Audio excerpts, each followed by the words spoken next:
संतोष देशमुख हत्या प्रकरणातील मुख्य आरोपी कृष्णा आंधळे नाशिकमध्ये प्रत्यक्षदर्शींचा दावा तर सीसीटीव्ही फुटेज लोकशाही मराठीच्या हाती, पोलिसांकडून तपास सुरू।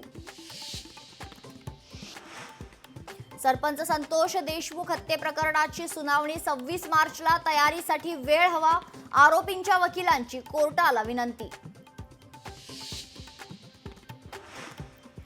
बीड जिल्ह्यात अपहरण करून युवकाला मारहाण केल्याचा व्हिडिओ व्हायरल, धनंजय देशमुखांचा साडू, बाभळगावचा सरपंच दादा खिंडकरच्या टोळीचा प्रताप। पंकजा मुंडे आणि सुरेश धसांचे एकमेकांवर आरोप प्रत्यारोप, खरतर पक्षश्रेष्ठींकडे धसांची तक्रार करणार, पंकजा मुंडे आक्रमक तर पंकजा मुंडेंचीही वरिष्ठांकडे लेखी तक्रार करणार, धसांचा पलटवार।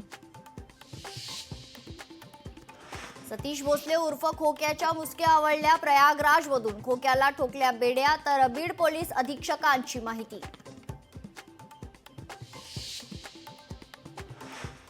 शिवसेना नेते रामदास कदमांचा महायुतीला घरचा आहेर, एक लाडकी बहीण योजना बंद केली तर आणखी 10 योजना चालू करता येईल, रामदास कदमांच्या वक्तव्यानं वादाची शक्यता।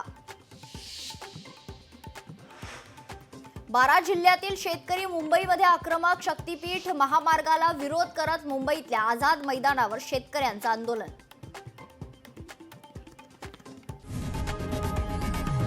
लोकशाही मराठी ऐका, पहा, जागरूक रहा।